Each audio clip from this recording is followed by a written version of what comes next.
warahmatullahi wabarakatuh. Waalaikumsalam warahmatullahi wabarakatuh. Alhamdulillahirabbil alamin alladzi khalaqal mauta wal hayata liyabluwakum ayyukum ahsanu amala wa huwal azizul ghafur. Segala puji bagi Allah Subhanahu wa taala yang Maha menyaksikan, Maha mendengar, Maha tahu apapun yang ada dalam pikiran, Maha tahu apapun yang terlintas di hati, Maha menyaksikan segala-galanya, dan dialah Allah yang mengatur pertemuan ini terjadi. Semoga apa yang ditakdirkan ini benar-benar takdir yang penuh keberkahan, yang membawa kemaslahatan yang banyak dan langgeng. Assalamualaikum warahmatullahi wabarakatuh, Ustaz. Waalaikumsalam warahmatullahi wabarakatuh. Apa kabar?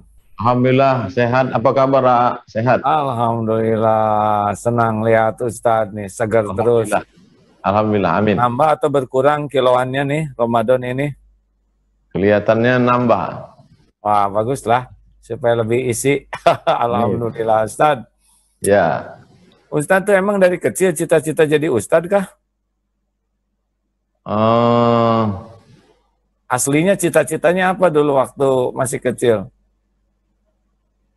Saya memang dipesankan mbah kakek saya dari ayah ibu saya supaya saya sekolah agama. Jadi dari kecil saya sekolahnya madrasah terus sampai terakhir sekolah. Jadi saya seperti disetting dari awal. Oh, sudah disetting. Ini ada turunan kiai kah di atas-atasnya gitu sehingga menyeting ini? Dulu kampung tempat saya lahir itu dibuka pada tahun 1901 oleh seorang ulama bernama Syekh Abdurrahman. Syekh Abdurrahman ini ulama karismatik, dia ada haulnya. Saya mengenal dari sejak kecil dari haul itu. Haul diperingati setiap tahun. Di situ dibacakan biografinya bahwa Syekh Abdurrahman ini dulu pernah belajar kepada Syekh Wan Mustafa Al-Fatani, Fatani di Thailand Selatan. Kemudian dibawa oleh anak Wan Mustafa bernama Wan Daud Al-Fatani ke Makkah Al-Mukarramah, lalu kemudian pulang dari Makkah. Begitu terus diceritakan. Jadi kami anak cucu, kebetulan Syekh Abdurrahman ini adalah kakek dari ibu saya, mbahnya ibu saya.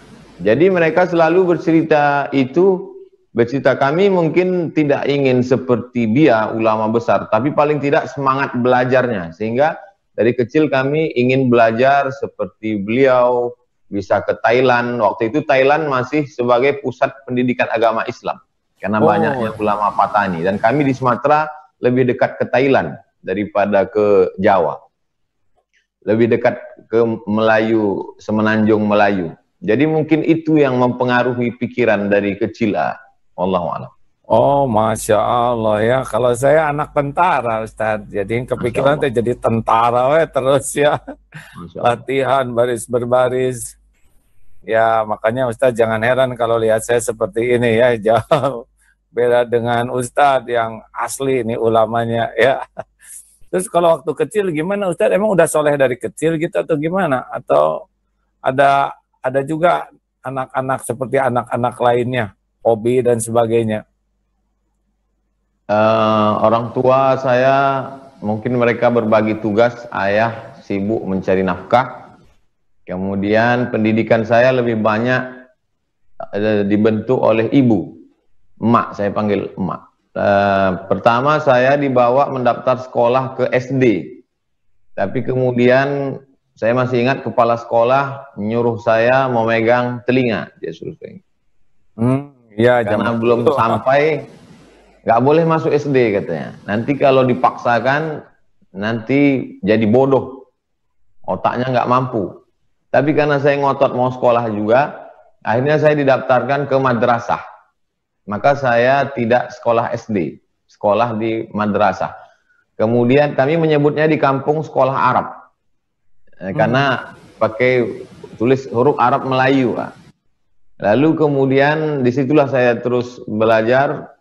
Cuman muncul masalah. Setelah kelas 3, saya tidak bisa tulis Latin karena semuanya pakai huruf Arab Melayu. Kami suruh Arab Jawi.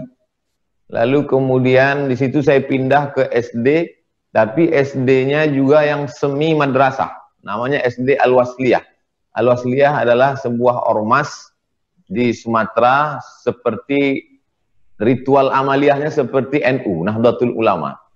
Lalu kemudian sama seperti anak-anak lain, sekolah, kemudian sore tetap naik sepeda, mandi ke sungai, kemudian nangkap ikan, kalau musim durian di pondok durian, ya, sama seperti anak-anak. Dan pernah suatu ketika saya mandi di sungai, ketika jam orang sore pulang dari sawah, banyak orang pulang dari sawah, salah seorang dari yang pulang dari sawah itu memegang kening saya. Dia pegang kening saya, dia bilang, nanti kamu pergi ke Makkah, kata dia. Lalu saya pulang ke rumah, saya cerita ke orang tua saya. Tadi ada orang bilang saya nanti pergi ke Makkah. Orang tua saya senyum-senyum aja. Mungkin itu mainan anak kecil. Tapi itu jadi motivasi buat saya. Saya ingin ke Makkah. Lalu kemudian ketika adik sepupu ibu saya, makcik saya, namanya Hajjah Habibah. Dia pergi ke Makkah, berangkat haji. Saat mereka ramai-ramai melepas dia pergi ke Makkah itu, malam itu saya mimpi.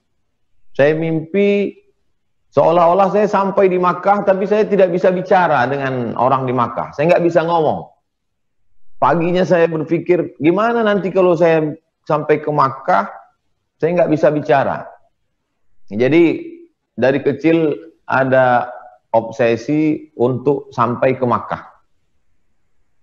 Selebihnya permainan sama seperti anak-anak kecil lain. Oh, mungkin hikmahnya sekarang Ustadz tiap ketemu anak kecil, pegang keningnya, doakan supaya nih kamu insya Allah nanti ke Mekah. Karena takdir itu kan Allah juga yang menakdirkan ada yang megang kening itu. Itu bisa jadi satu amalan Ustadz tuh. Tiap ketemu anak, pegang kening, insya Allah kamu ke Mekah nak. Kan Ustadz juga dapat itu, kan tidak ada kejadian sia-sia. Nah, insya Allah nanti saya amalkan supaya jadi motivasi pula buat generasi akan datang. Terima kasih. Ya kan, tidak ada kejadian baik kecuali dari Allah, ya kan? Masya Allah. Oh itu, emak gimana emak dulu? Apa yang paling Ustadz dapatkan dari motivasi dari orang tua, khususnya emak yang kelihatannya kan intensif sekali ya? Beliau sangat mementingkan pendidikan. Walaupun beliau bukan pendidik, beliau ibu rumah tangga biasa. Tapi pendidikan saya amat sangat beliau pentingkan. Memasukkan ke sekolah. Kemudian pada saat hari libur semester, libur semester atau libur itu saya disuruh pulang ke kampung untuk mengaji membaca Quran kepada paman beliau. Paman beliau, adik emak beliau namanya Syekh Muhammad Ali. Syekh Muhammad Ali ini anak kandung dari Syekh Abdurrahman. Waktu itu beliau sudah tua sekali, lebih 70 tahun. Jadi saya datang disuruh baca Quran, kata mak saya bukan belajar baca Quran hanya untuk ngambil berkah aja. Kau ngaji dengan dia, cium tangannya, ngambil berkah aja. Jadi saya waktu itu nggak ngerti ya pengambil berkah, karena disuruh ya tetap ngaji. Kemudian saya khatam baca Quran dengan emak. Jadi saya baca dari awal sampai akhir itu dengan emak. Baru setelah itu emak menyerahkan saya ke guru. Ketika saya kelas 3 SD, beliau menyerahkan saya ke seorang ustadz di pesantren. Ustadz itu waktu itu sangat terkenal. Dia juara musabaqah tilawatil Quran tahfiz di Makkah Al-Mukarramah. Lalu membawa saya ke ustadz itu, mengenalkan saya supaya saya mengaji dengan beliau. Lalu kemudian emak selalu melihat siapa di daerah itu yang sekolahnya paling tinggi. Awal-awalnya setiap pagi duduk di depan rumah, ada anak muda yang sering lewat depan rumah, namanya Bang Ayub. Kata mak saya, kamu mesti seperti Ayub. Lihat tuh, Ayub sekolah pesantren, nanti kamu udah besar pesantren. Kemudian setelah lebih tinggi lagi, adik sepupu mak saya namanya Dr. Andos Haji Mansur Ali. Kata mak saya, kamu mesti seperti Mansur. Kamu mesti Dr. Andus. Jadi dia selalu motivasi saya. Dan kemudian Kami berdua saudara kandung, saya anak pertama, adik saya. Walaupun kami sedikit, beliau tetap melepas saya untuk pergi ke Mesir. Bahkan ketika di usia tuanya, ketika berumur 70 tahun, waktu itu saya katakan, gimana nanti kalau saya daftar ke Sudan, dan saya mesti menetap 1 tahun di Sudan, kita nggak ketemu, nggak jumpa. Kata dia, pergilah, selesaikanlah S3 di Sudan, masalah mati urusan Allah SWT. Jadi beliau tidak pernah mengekang saya untuk masalah pendidikan. Masya Allah. Apa yang paling berkesan dari selama pendidikan itu yang membuat bulat hati gitu, mau jadi dakwah? Selain dari emak, apakah ada figur ulama atau ilmu-ilmu yang membuat udahlah ini jalan hidup saya yang harus saya tempuh sampai saya mati dalam dakwah, misalkan begitu, adakah? Saya ketika tamat Sanawiyah SMP tahun 93, saya pergi ke rumah Syekh Jalaluddin Abdul Muthalib, Imam Masjid Raya Sultan Delhi Medan, Sumatera Utara. Habis subuh dengan sepupu mak saya datang ke rumah beliau. Saya katakan, Syekh, saya mau ke Makkah. Waktu itu saya nggak ngerti Mesir, nggak tahu Maroko, nggak tahu Sudan. Saya, tolong urus saya ke Makkah. Waktu itu Syekh Jalaluddin senyum saja. Kata dia, kamu selesaikan dulu sekolah, nanti udah selesai aliyah, SMA, baru datang ke sini lagi. Sekarang baru saya paham makna senyumnya itu. Andai ada anak SMP sekarang datang ke saya lalu bilang, saya mau ke Makkah, mungkin saya pun akan, apa kamu ini ya? Cuman waktu itu dia tidak merendahkan saya, dia senyum aja, kata dia, nanti tunggu tamat dulu selesai, baru datang ke sini. Jadi keinginan saya ingin ke Makkah, ke Arab itu dari kecil, kemudian menjadi terngiang dan ingin saya wujudkan cepat sebelum masanya 93. Walaupun akhirnya saya berangkat 98 baru saya sampai ke Mesir. Jadi motivasi dari awalnya mungkin dari cerita-cerita ulama, itulah pentingnya kita bercerita tentang sosok ulama ke generasi kita, supaya mereka punya cita-cita, punya tokoh idola. Saya kira gitu. Masya Allah. Saya jadi minder nih, beda banget dengan hidup yang saya jalanin nih Ustadz, gimana nih? Justru Agim punya dua sisi, dua-duanya dapat. Kalau saya hanya satu sisi aja. Tapi aslinya saya teh nggak pernah merasa jadi ulama Ustadz. Malu rasanya disebut kiai ulama. Ini yang aslinya ya. Kan yang karena kalau seperti dengar Ustadz bicara gitu langsung nih, mata saya mau nangis aja. Yang menilai kan orang lain, bukan di kita. Iya, saya juga heran kenapa takdir saya begini, walaupun saya sangat bersyukur gitu Ustaz, ya, kadang-kadang aneh gitu, lihat pesantren, ini kok ada pesantren, saya ini siapalah yang kadang-kadang sedang tabligh gitu, loh kok saya berdiri di depan begini, padahal gimana menurut Ustaz bisa kayak gitu ya? Kehendak Allah. Allah Ta'ala berkehendak, dia ingin menunjukkan kepada orang-orang yang tidak bersemangat, nih, Allah cukup tunjukkan satu model aja. Kalau aku mau, kalau aku berkehendak, nih modelnya. Jadi tidak lagi orang bisa berkata, saya bukan keturunan ulama, saya tidak sekolah, saya tidak di Timur Tengah, saya tidak ini. Ini buktinya. Ini buktinya lebih masyhur, lebih hebat, lebih terhormat, lebih berkarya, lebih inspiratif cara Allah SWT untuk menjelaskan kepada umatnya. Saya pikir ada hikmah besar di balik semua itu. Oh gitu ya, waktu saya datang ke guru saya, Kiai Haji Khair Afandi di Manunjaya, ya beliau berkata sesuatu gitu, lalu saya nanya, tapi kan saya bukan seperti para ustadz kiai yang lain ya, saya banyak sekali kekurangan. Apa jawaban beliau? Begini, sengaja katanya Allah memberikan banyak kekurangan supaya kamu nggak punya peluang untuk ujub, takabur. Tapi tetap aja ada ujubnya, ada takaburnya sampai diuji dengan sesuatu yang membuat sadar diri ya. Baik Ustadz, apa suka duka awal dakwah tuh dulu kan sering di hutan-hutan. Emang saya hutan? pulang 2000, saya sidang S2 selesainya akhir 2006. Lalu kemudian 2006 itu saya langsung ke Makkah menjadi petugas haji.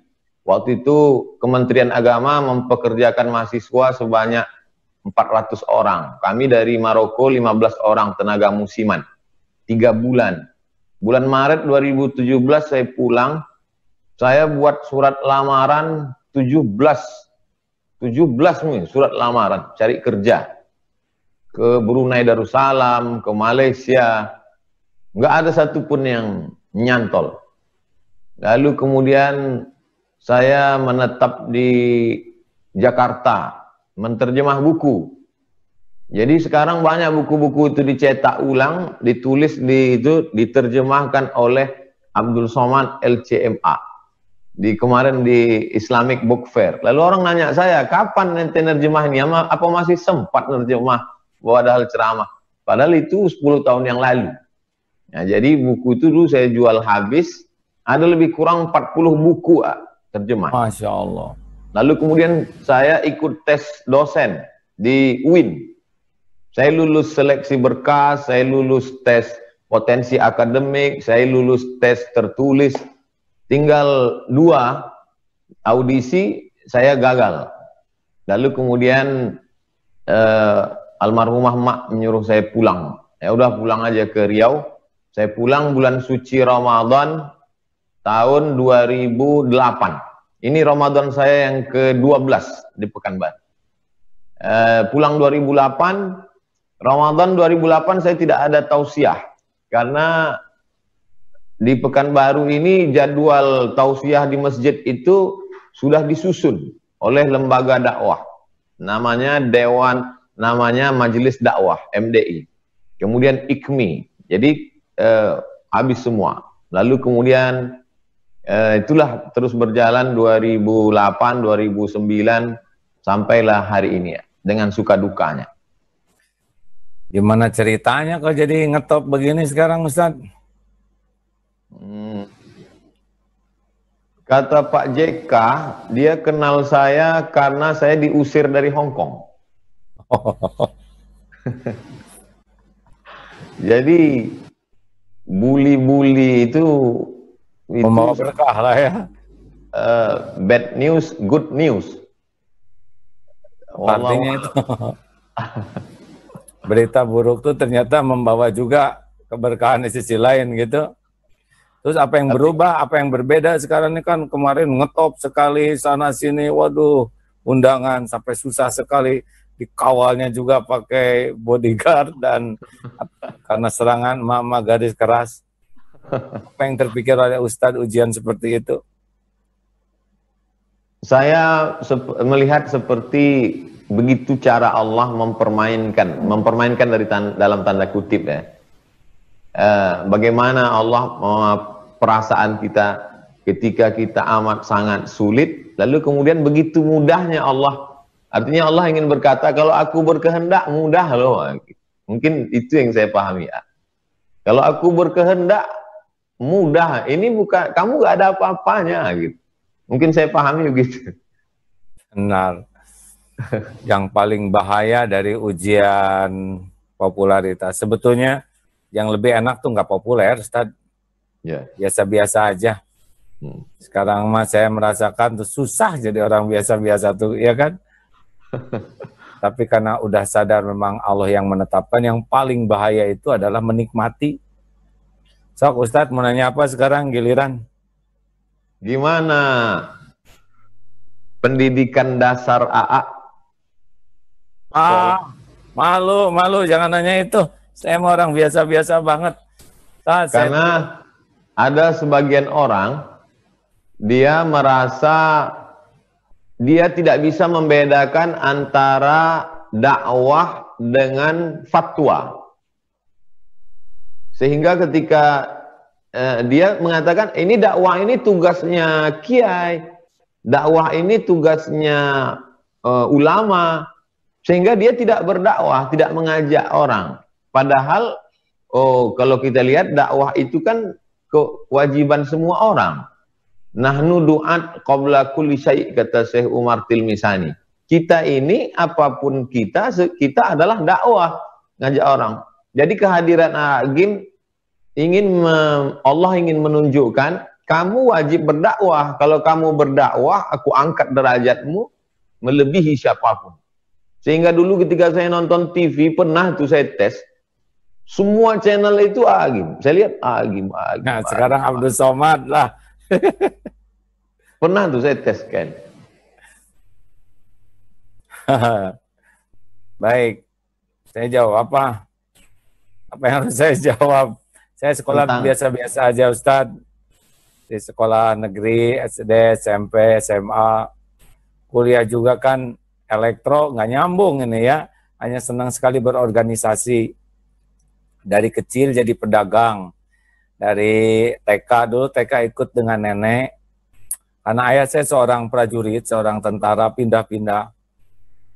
Dan sangat mendidik kedisiplinan. Ya, seperti yang sekarang berbekas di pesantren, di santri itu pendidikan ayah. Kalau ibu rumah tangga biasa, hanya karena adik sakit, sehingga gaji ayah saya banyak untuk membiayai adik. Walaupun perwira gitu, tapi tetap sehingga jualan ibu tuh. Nah, saya bagian jualan juga di sekolah. TK jambu tetangga, SD jualan petasan, SMP jualan orson waktu itu ya. Begitulah, sampai kuliah juga dagang aja terus. Sampai selesai kuliah, baru kembali ke rumah. Adik saya yang ketiga ini sudah semakin sulit bangun. Kami berempat, Ustaz. Saya paling besar.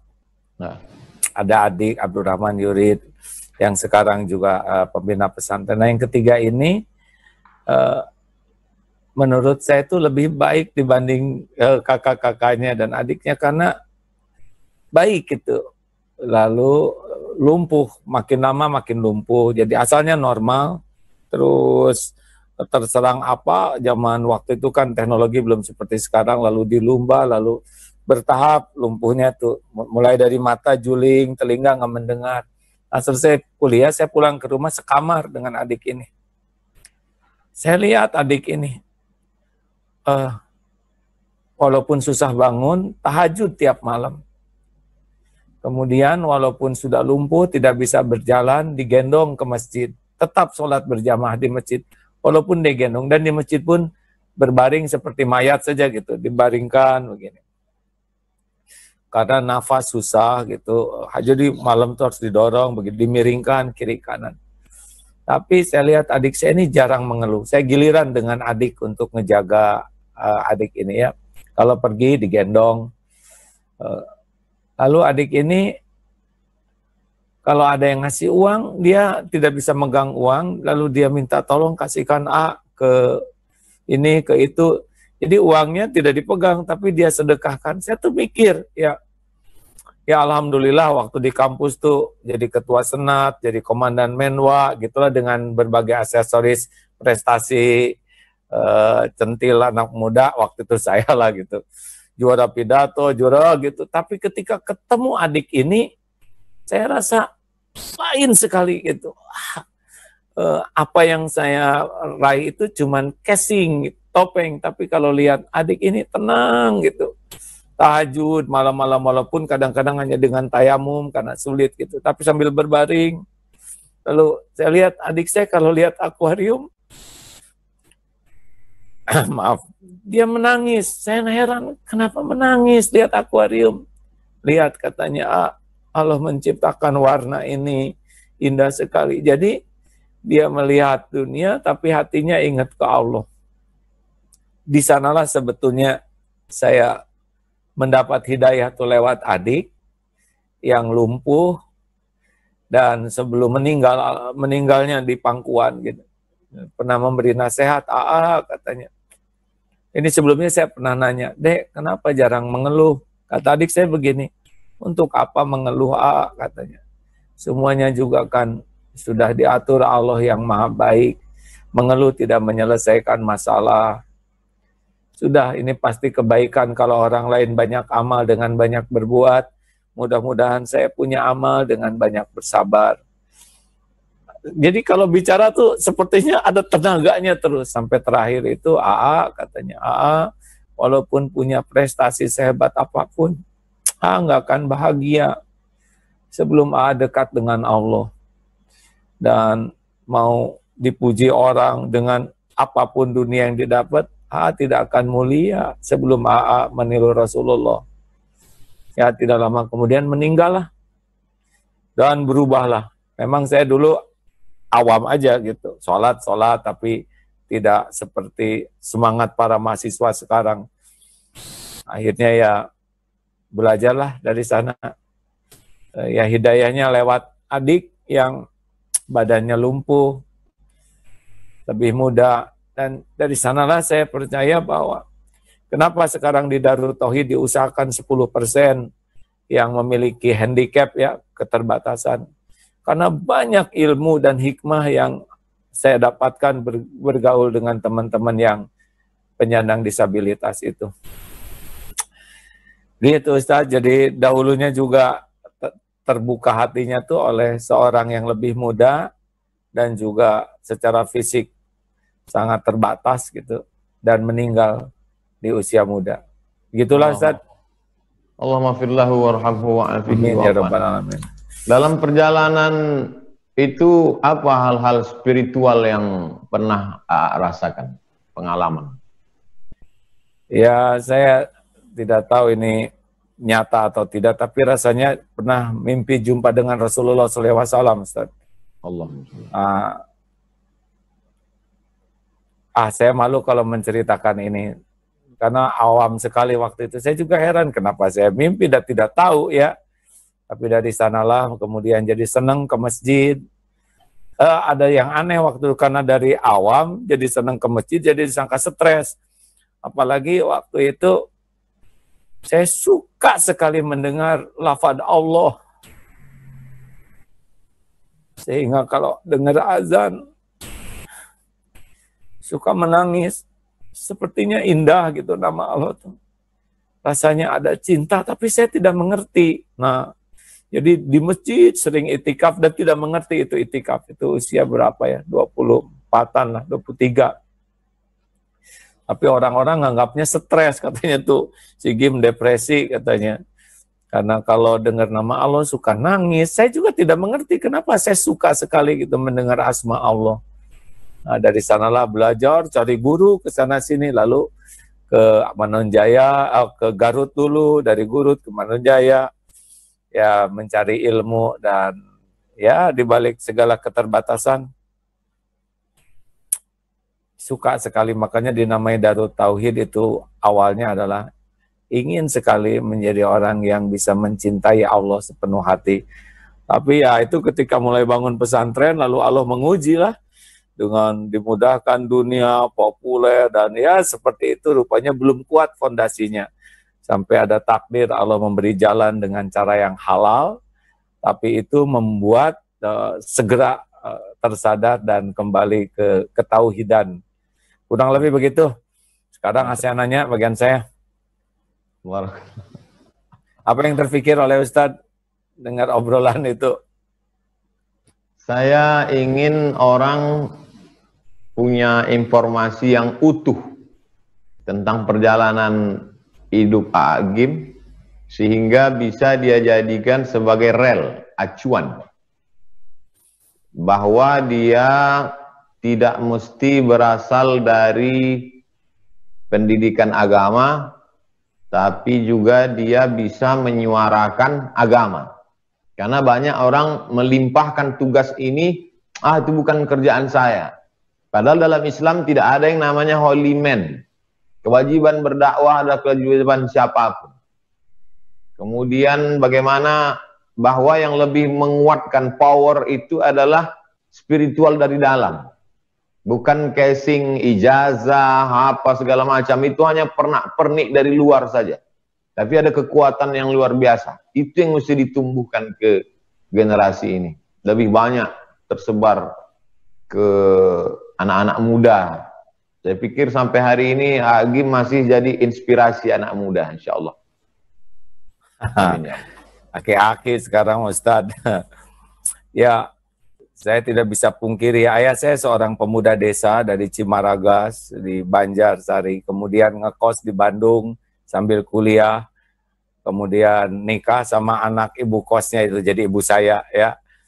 Lalu jadi awalnya guru ayah saya tuh, jadi saya anak guru nih tahun 62 tuh sebelum jadi tentara ya. Sesudah anak guru lalu ayah saya jadi tentara dan mulailah di pendidikan lebih ke kedisiplinan dari mulai cara nutup pintu dan sebagainya.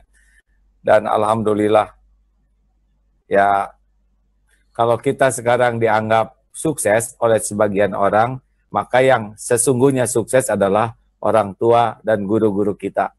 Kesuksesan kita adalah bagaimana kita bisa menyukseskan sebanyak mungkin orang lain syariatnya. Jadi mungkin kita ini baru sukses kalau kita udah mati nanti ketahuan. Seperti Ustadz sekarang gini kan yang sukses itu adalah orang tua dan guru-guru Ustadz, ya kan? Kesuksesan kita belum kelihatan. Betul, Pak.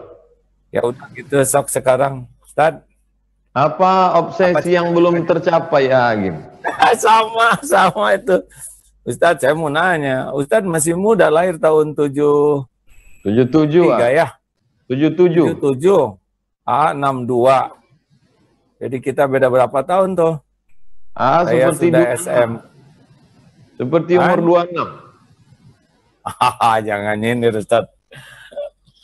Jadi Ustadz lihat sekarang fenomena kita Indonesia umat Islam terbesar di dunia jumlahnya. Tapi seperti inilah keadaannya. Korupsi masih banyak dan berbagai hal. Apa yang terpikir oleh Ustadz?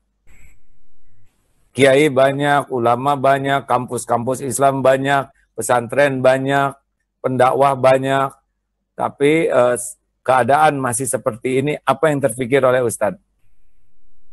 Saya dengan pengetahuan saya yang pendek dan pengalaman yang tidak seberapa, saya sempat putus asa melihat keadaan ini, Agim.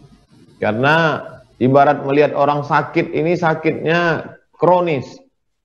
Semua. Gula darahnya ada, jantung koronernya ada, kemudian sakit tulangnya ada, sampai kita tidak tahu. Dan semua orang yang datang komen itu, semuanya memberikan komentar, sehingga pasien itu semakin sakit. Sampai akhirnya suatu ketika saya berjalan dengan sahabat saya ketika musabaqah tilawatil Quran. Dalam perjalanan pulang kata beliau, ada satu harapan. Harapan kita adalah pucuk-pucuk yang masih hijau. Mungkin daun yang sudah makan ulat kita tidak bisa selamatkan.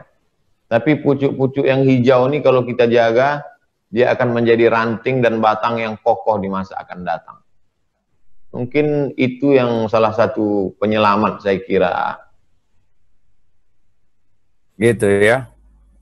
Lalu tentang dakwah, adakah yang salah dari dakwah kita ini? Sehingga yang banyak ini kan banyak dakwah, apalagi Ramadan begini. Apa kira-kira yang harus dievaluasi dari dakwah-dakwah kita ini?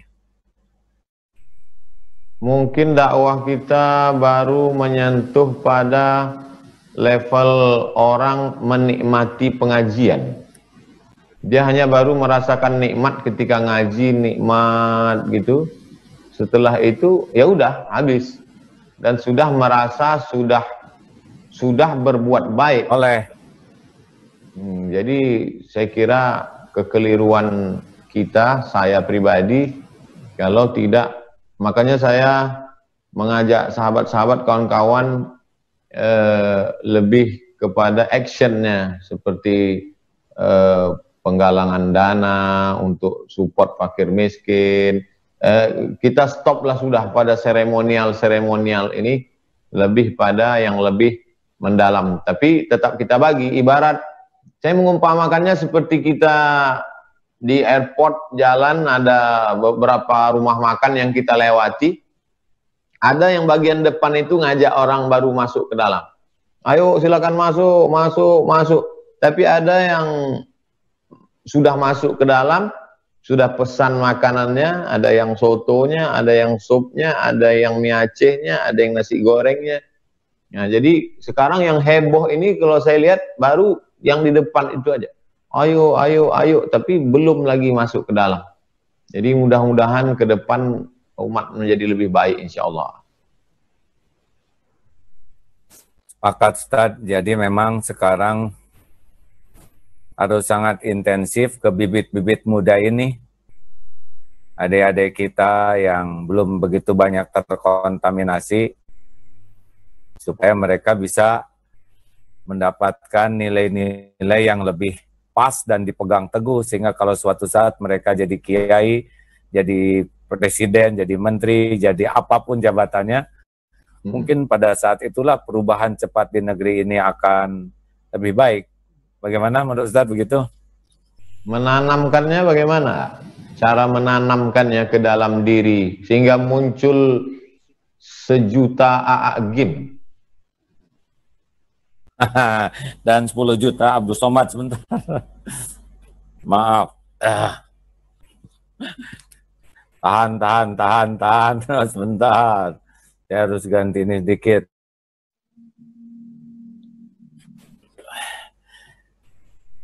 Jadi, ya kalau saya sih 3M Ustadz. Mulai dari diri sendiri, mulai dari hal yang kecil, mulai saat ini.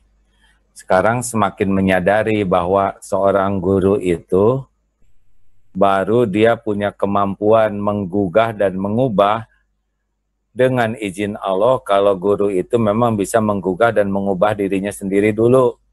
Karena kalau ceramah mah gampang, tinggal apalin dalil, dilatih ceramah. Tapi Allah tahu persis niatnya dia ceramah, Allah tahu. Ilmu yang dia sampaikan juga Allah tahu. Dan dia mengamalkan atau tidak, Allah tahu. Jadi urusan terpenting bagi seorang pendakwah sebetulnya bukan dengan umat. Urusan terpentingnya adalah dengan Allah. Karena yang membulak-balik hati kan Allah. Kalau bicara begini gampang sekali, benar. Bagi yang biasa bicara. Tetapi kan apakah selama dia bicara niatnya ikhlas atau ada udang di balik batu? Apakah perkataan itu untuk ngajak orang jadi dekat Allah atau mau menunjukkan kepintaran dirinya? Apakah bicara itu dia lakukan atau tidak? Ini Allah tahu semuanya ya. Itulah sebabnya kalau kita pelajari para ulama terdahulu kan bicaranya, guru saya tuh bicaranya dikit Ustaz. Dikit sekali bicaranya. Aduh Masya Allah. Tetapi kalau bicara, aduh saya bisa nangis Bombay itu. Sekali guru saya negur, aduh udah betulan ini. Sekarang guru saya sudah wafat. Tiap ingat guru ini tidak bisa tidak nangis aja ini ya. Karena melihat beliau, saya pikir bicaranya luar biasa sedikitnya. Tapi kenapa pengaruhnya besar sekali? Karena memang beliau niatnya juga adalah bukan untuk kepentingan dirinya. Dakwahnya itu beliau praktekkan, beliau amalkan. Dan ini kan murid guru saya 2 itu. Satu lagi ada yang sekarang jadi guru saya yang lebih senior. Dan saya kata guru saya ini yang masih lebih muda ini, tahu nggak, Mbah itu lebih menyayangi daripada menyayangi dirinya sendiri. Saya tanya, kenapa bisa begitu? Karena Mbah itu sholat sangat lama dan banyak mendoakan Waduh, itu hancur hati saya tuh mengetahui betapa guru saya sedikit tidurnya karena mendoakan muridnya agar dilindungi Allah. Nah, guru saya tidak dikenal orang dan tidak mau dikenal orang. Jadi saya melihat seorang figur ya yang dekat dengan kehidupan. Oh, kalau Rasulullah sih pasti sempurna ya. Betapa keikhlasan dan mengamalkan apa yang disampaikannya. Sebetulnya itulah rahasia terpenting di dalam mengajak orang menuju kebaikan. Menurut Ustadz bagaimana itu? Halo? Ada Imam Fudail bin Iyad ketemu dengan Khalifah Harun ar-Rasyid. Kata Fudail bin Iyad, inilah orang yang tampan yang diberi Allah amanah.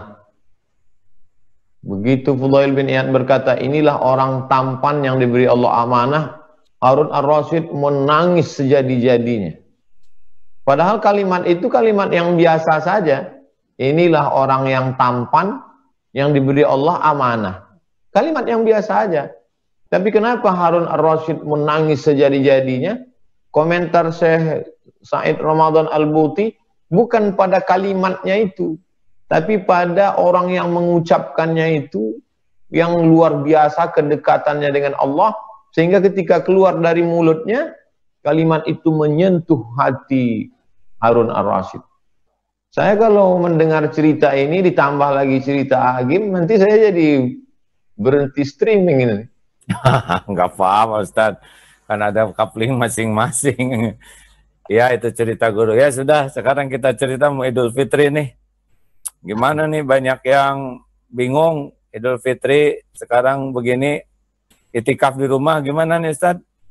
Apa boleh itikaf di rumah cari Lailatul Qadar? Kalau yang sepengetahuan saya, Agim, iktikaf itu sepakat 4 mazhab, Imam Abu Hanifah Hanafi, Malik bin Anas Maliki, Muhammad bin Idris Syafi'i, Ahmad bin Hambal Hambali. Syarat sahnya iktikaf cuma 2. Pertama, masjid jami, masjid yang ada sholat Jumatnya, dan masjid saja, masjid yang ada 5 waktunya, nggak ada sholat Jumatnya. Masjid jami dan masjid saja, atau di tempat kita disebut masjid dan musola, surau, dan langgar. Tapi ada alternatif pendapat yang ketiga, pendapat Hanafi. Hanafi lebih banyak ra'yu, rasionalitas. Boleh iktikaf perempuan di musola al-bait. Musola al-bait yang dia maksud adalah satu tempat di dalam rumah yang diset biasa untuk tempat sholat keluarga.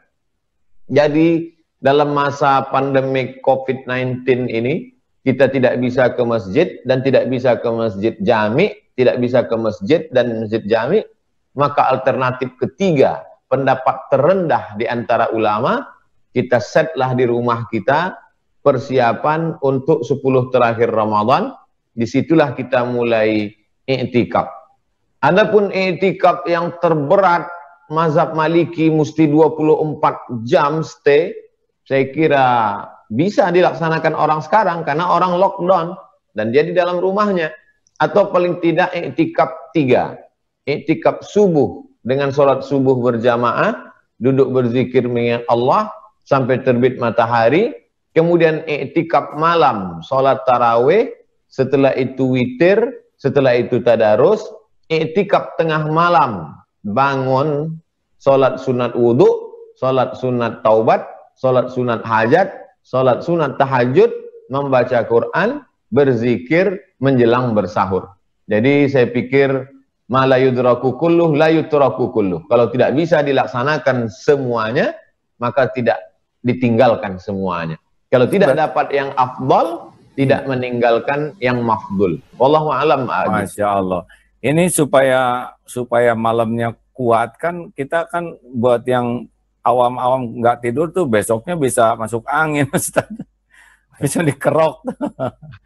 Jadi bagusnya siangnya pada tidur tuh. Kalau di Arab siang pada tidur, Ustaz. Saya lihat kalau itikaf tuh di masjid emang begitu ya. Itu pemahaman. Kalau kita lihat Nabi Muhammad SAW, puasanya tidak merubah pola makannya, dan puasanya tidak merubah pola tidurnya. Justru bulan puasa ini bukan mengalihkan makan dan mengalihkan tidur, tapi bulan puasa adalah menambah aktivitas, mengurangi makan. Makanya perang Badar terjadi pada hari Jumat, pembebasan Cordova terjadi pada hari Jumat, dan Mesir melawan Palestina disebut dengan kota Ashir min Ramadan, 10 Ramadan juga pada hari Jumat, pada bulan Ramadan. Pembebasan Cordova bulan Ramadan, Sayyidul Syuhur, Perang Badar pada hari Jumat bulan Ramadan. Jadi artinya kita tidak mengurangi aktivitas, dan contoh tauladan untuk zaman sekarang tetap Ramadan, tetap bersepeda. Agim tadi pagi tetap naik sepeda. Tahu dari mana? Ya memang saya harus bersepeda Ustadz. Kalau aki-aki kurang gerak, tapi sepeda yang aman lah ya, yang tidak melanggar SPP, PSBB. Baik, Ustadz, nih jadi itikaf tuh minimal dari habis sahur subuh sampai isrok lah ya, syuruk, sholat syuruk 2 rakaat. Nah, itu pahalanya luar biasa. Kemudian dari ba'da isya sampai selesai taraweh. Kemudian tidur dulu lah, kalau tidak kuat bangun semalaman. Nanti bangun jam 2:30 atau jam 2 ya, sampai ibadah, berbagai sholat, kemudian sahur. Baru nyambung lagi, itu minimal lah gitu ya. Minimal lah. Iktikaf minimalis. Yang maksimalis bagaimana? Maksimalis full lah. Seperti iktikaf Rasulullah SAW sampai ketika Aisyah datang, nawilinil khumrah, tolonglah ulurkan kain wahai Aisyah. Dan Nabi Muhammad SAW ketika iktikaf itu, Nabi mengulurkan kepalanya, tapi badannya masih tetap di dalam, kepalanya di celah jendela, lalu Aisyah menyisir rambutnya. Lagunya ada tuh, Aisyah menyisir rambutnya. Lalu jadi Rasulullah full saja 10 hari itu di masjid ya? Full 10 hari sudah. Katanya pakai penutup kan Rasulullah tuh, sehingga tidak kelihatan oleh yang lain-lain. Pakai tabir kan? Pakai, kalau di Mesir itu kita masuk, dia dibuat seperti kemah-kemah kecil, seperti kubah, mereka sebut kubah itu artinya kemah-kemah kecil, sehingga tertutup, tidak dilihat orang lain. Kalau kita mampu seperti itu, tapi ini kan bukan rukun, bukan syarat, bukan wajib, sunatnya. Tapi andai tidak pun, kita tidak bicara idealis, tapi yang realistis, insya Allah. Baik, nanti malam Lailatul Qadar gimana Ustaz? Kira-kira malam ganjil aja nih kita semangat ibadahnya, yang genapnya pulas gitu. Jadi yang saya pahami, Agim, hikmah di balik Lailatul Qadar itu bisa kita lihat dalam tafsir Ibnu Katsir. Kata Imam Abul Fida Ismail Ibnu Katsir dalam surat Al-Qadar, pembahasan Lailatul Qadar, dia ungkapkan banyak sekali pendapat ulama. Ada yang mengatakan malam pertama, malam ketiga, malam kelima, malam ketujuh, malam ke-9, malam ke-11, malam ke-13. Jadi banyak sekali pendapat, dan di ujung kesimpulan Imam Ar-Razi, Allah rahasiakan, tidak ada yang tahu siapa dapat sholat wusta. Allah rahasiakan, tidak ada yang tahu siapa dapat taubat nasuha. Allah rahasiakan, tidak ada yang tahu siapa dapat doa makbul hari Jumat. Allah rahasiakan, tidak ada yang tahu siapa dapat haji mabrur. Dan Allah rahasiakan, tidak ada yang tahu siapa dapat Lailatul Qadar, supaya kita senantiasa berharap ingin mendapatkannya. Jadi kalau saya lihat di situ, sebenarnya yang ingin diinginkan Allah dari kita adalah menghidupkan malam-malam ini, bukan main tebak-tebakan di wallahu a'lam. Masya Allah. Iya. Ada ciri-cirinya enggak yang udah dapat Lailatul Qadar, apa bercahaya gitu Ustaz? Banyak sekali kita lihat sahabat-sahabat kita bercerita tentang Lailatul Qadar atau sesuatu yang pengalaman spiritual lebih kepada fisik. Misalnya melihat pohon kayu tumbang, kemudian air-air empang jadi beku, kemudian turun malaikat. Tapi kalau kita lihat spirit beragama dari para ulama, dari hadis Nabi, sebenarnya yang diinginkan adalah adanya perubahan. Berapa banyak orang yang mengaku mengalami pengalaman spiritual, tidak ada yang berubah. justru yang berubah adalah ceritanya, bukan amalnya. Tapi yang saya baca, yang saya dengar dari bagaimana pengalaman spiritual A'agim ketemu Nabi, yang berubah itu bukan ceritanya, tapi yang berubah itu bagaimana hati jadi ingat Allah, mata menangis, menjadi rindu ke masjid, menjadi kuat dalam berjihad. Spirit itu mesti dibangkitkan dengan Lailatul Qadar. Masya Allah, ya semoga kita semua dapat Lailatul Qadar. Lalu malam Idul Fitri gimana Ustaz? Amin ya Rabb. Yang bagus nih amalannya di rumah begini, takbiran. Walitukmilul iddata, sempurnakanlah bilangannya 29 atau 30.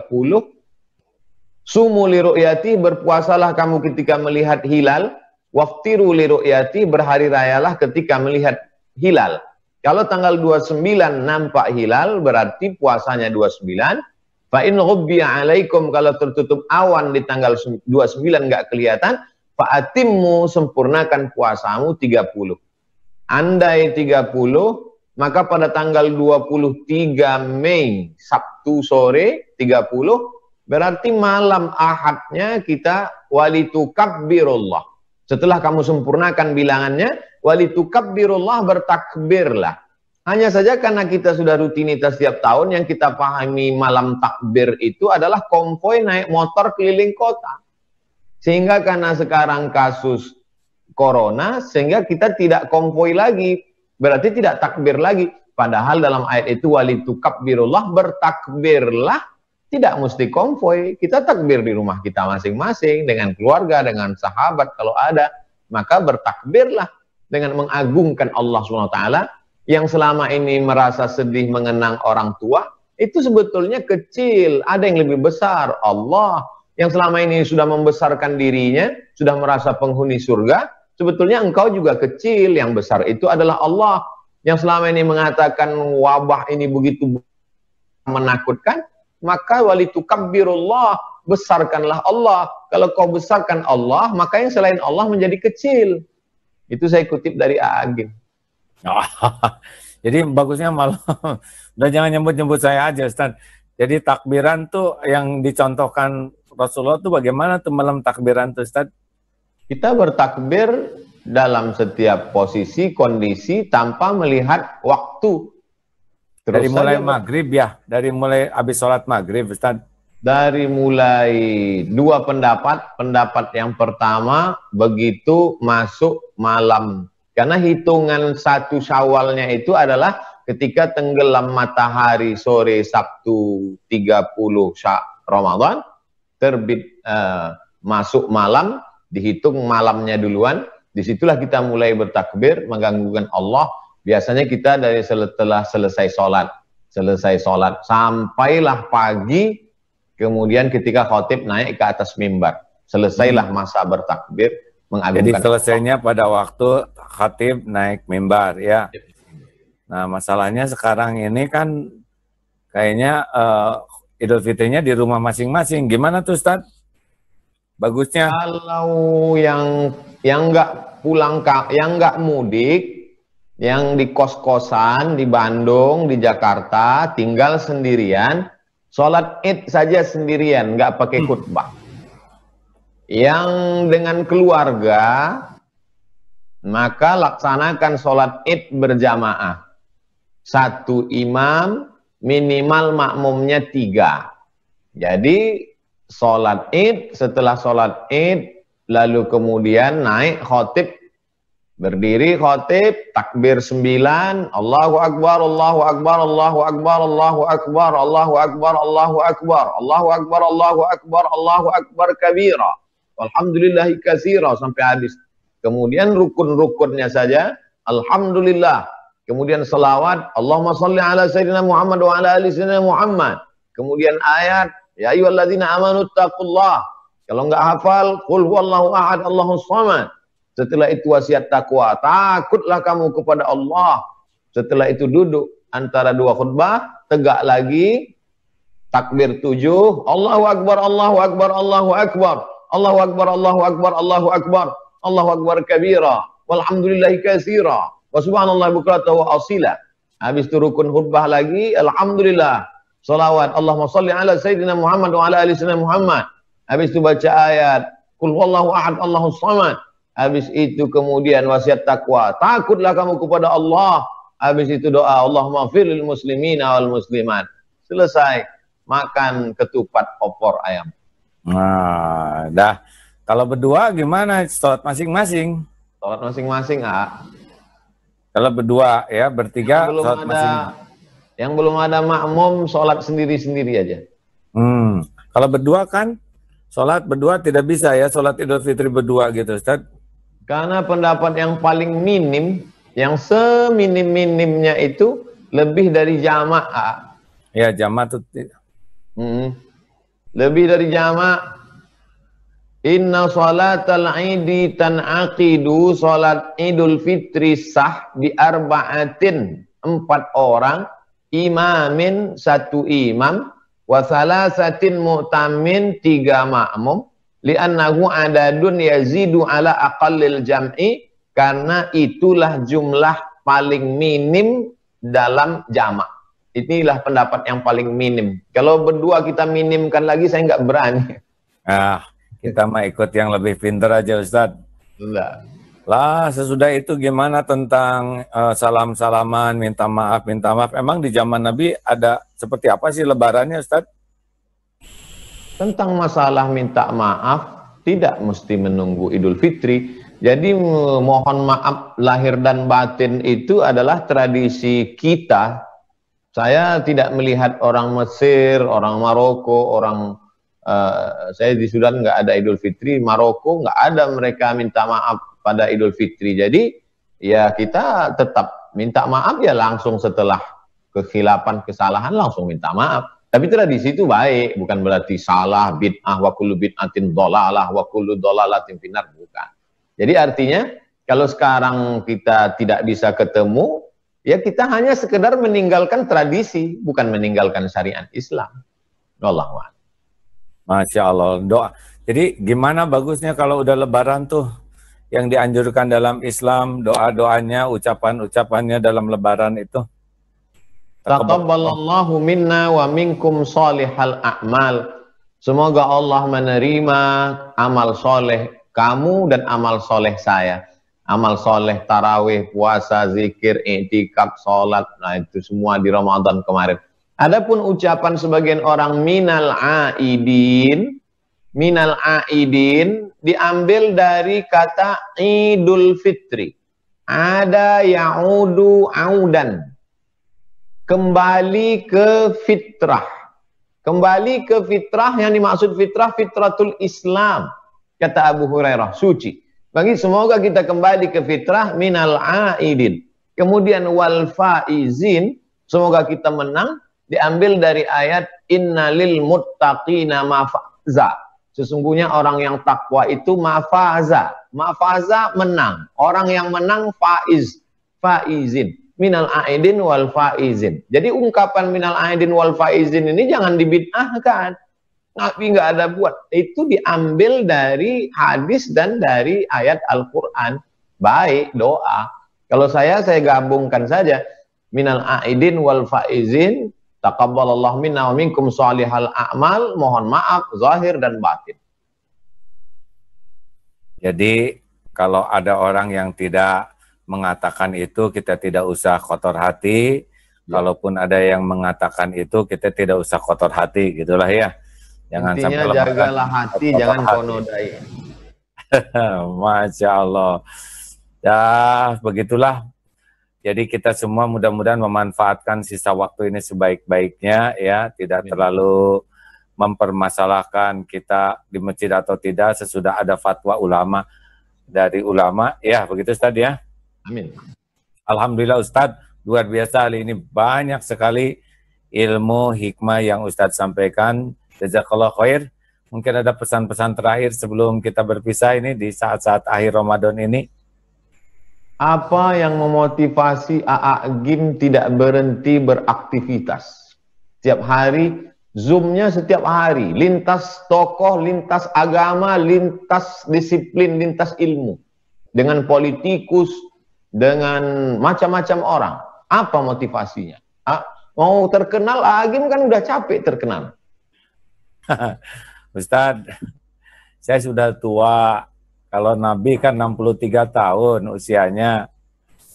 Ya, kalau ada segitu tinggal dikit lagi lah. Saya pengen pulang selamat, pengen punya bekal, pengen bisa berjumpa dengan Allah. Ya ceritanya sih itu. Jadi setiap ada kesempatan ilmu yang manfaat dari siapapun, saya cuma memfasilitasi saja. Mudah-mudahan jadi bekal pulang. Itu aja Ustadz. Ya waktu tinggal dikit, belum tentu hidup lagi Ramadan yang akan datang, ya kan? Jadi ingin aja setiap ada kesempatan, kalau ini jadi kebaikan untuk umat, mudah-mudahan diterima Allah.